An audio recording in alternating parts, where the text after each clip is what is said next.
The bells of Aurelian rang for the first time in 17 years.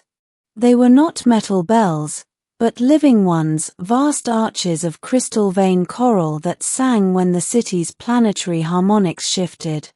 Their tone rolled across the capital like a tide, low and trembling, announcing a moment of consequence. Citizens paused in mid-step. Elders lifted their heads. Guards straightened along the luminous avenues that led to the Stargate. Queen Lysaith felt the sound in her bones. She stood at the highest balcony of the Palace of Continuance, hands clasped so tightly that the bioluminescence along her fingers flickered erratically.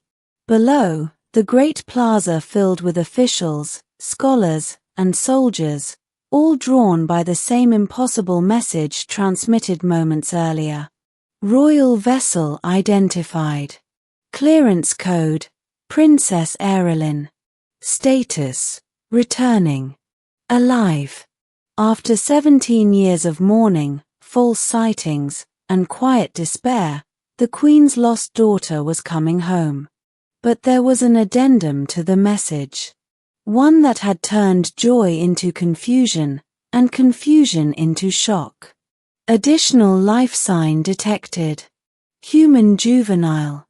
Genetic bond confirmed. Queen Lysaith closed her eyes. Her daughter had returned. With a child. A human child. Princess Erilyn had been barely 20 cycles old when her diplomatic vessel vanished beyond the outer trade routes. Pirates, a stellar storm, or worse, no wreckage had ever been found. The Concorde declared her lost. The people grieved. Lysaith had aged a century in a single year. And now, the Stargate bloomed open, petals of light unfolding as the returning ship emerged. It was old, scarred, patched with technologies from at least 3 different civilizations. It limped forward like something that had survived on stubbornness alone. The ramp descended. A figure stepped out. Erilyn had been a girl when she left.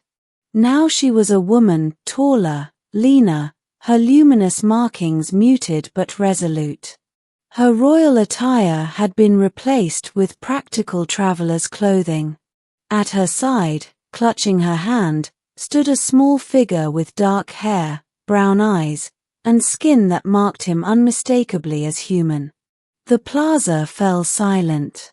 Queen Lysaith did not move. Then Erilyn looked up. Their eyes met. The Queen forgot how to breathe. She descended the steps in a blur, ignoring protocol, ignoring the gasps of the court. Erilyn released the child's hand just long enough to run forward.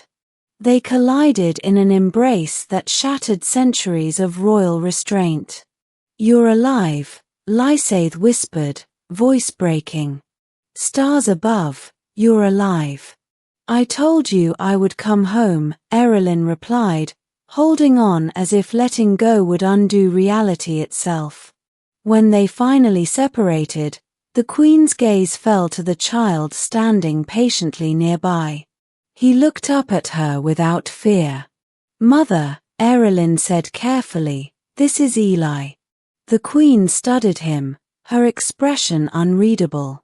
"And who," Lysaith asked softly, "is Eli?" Erilyn rested a hand on the boy's shoulder. "My son." The court erupted. Voices overlapped, shock, outrage, disbelief. A royal heir lost for years returns not only alive, but bonded to a deathworld species. With offspring. It was unheard of. Dangerous. Politically catastrophic. The council demanded explanations. The elders invoked ancient statutes. The military quietly reassessed security protocols. Queen Lysaith said nothing. She ordered the court dismissed. That night, mother and daughter spoke alone for the first time in 17 years. Erilyn told her everything. Of the ambush that destroyed her ship.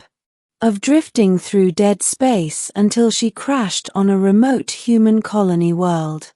Of injuries that should have killed her and the human doctor who refused to let her die. Dr. Marcus Hale. He treated me like a person, Erilyn said. Not a symbol. Not a princess. They lived quietly at first. She learned human ways. Learned laughter without ceremony. Learned love without obligation. Marcus died during an evacuation years later, shielding civilians during a reactor breach. He saved others the way humans always do, Erilyn said softly. Without thinking. She placed a hand over her chest. And he left me this. Eli. His strong, Erilyn continued. Stronger than he looks. Human children adapt quickly. His kind. He asks questions. He believes the stars are friendly. Queen Lysaith listened in silence, her expression shifting with each revelation. At last, she asked the question Erilyn feared most. You know what this means, the Queen said. The Council will not accept him. Erilyn straightened. Then they will have to accept me leaving again. Silence fell. Queen Lysaith rose slowly from her throne and approached the child. Eli looked up at her, curious. You are very tall, he observed. A gasp escaped the Queen before she could stop it. She knelt. And you, Lysaith said gently, are very brave. Mom says this is my home too, Eli said. Is it? The Queen's bioluminescence flared, bright, unrestrained. Yes, she said firmly. It is. The council convened at dawn. Arguments were fierce. A human heir posed risks, genetic unpredictability, cultural instability, diplomatic fallout. Some called for exile. Others suggested quiet solutions. Queen Lysaith listened until she had heard enough. Then she stood. My daughter was lost because we believed blood and tradition mattered more than survival, she said, voice echoing through the chamber. She lived because humans value life without qualification. She gestured to Erilyn and Eli. This child is of my blood. He is of her heart. And he carries the legacy of a man who died saving strangers. She looked directly at the most vocal elder. If that is not worthy of this throne, then this throne is not worthy of rule. The chamber fell silent. Then something unexpected happened. The military commander stepped forward. My soldiers fought alongside humans, he said. They do not retreat when others do. If the boy carries even a fraction of that spirit, he is an asset, not a threat. Others followed. Scientists spoke of hybrid resilience. Diplomats saw opportunity. The vote was taken. The law was amended. Years passed. Eli grew under twin sons, learning both human persistence and royal wisdom. He trained with guards who learned quickly that he did not quit. He studied history and asked uncomfortable questions that made leaders better. When bullies whispered half-breed, he outlasted them.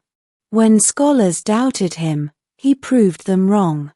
And when danger came, as it always does, Eli stood between others and harm, just like his father. On the anniversary of Erilyn's return, Queen Lysaith stood on the balcony once more, watching her grandson race through the gardens. He reminds me of you, she said. Erilyn smiled. He reminds me of humanity. The Queen nodded slowly. Then perhaps, she said, the stars have given us exactly what we needed. The bells of Aurelian rang again, this time in harmony. not to mourn what was lost, but to celebrate what had returned and what had been born.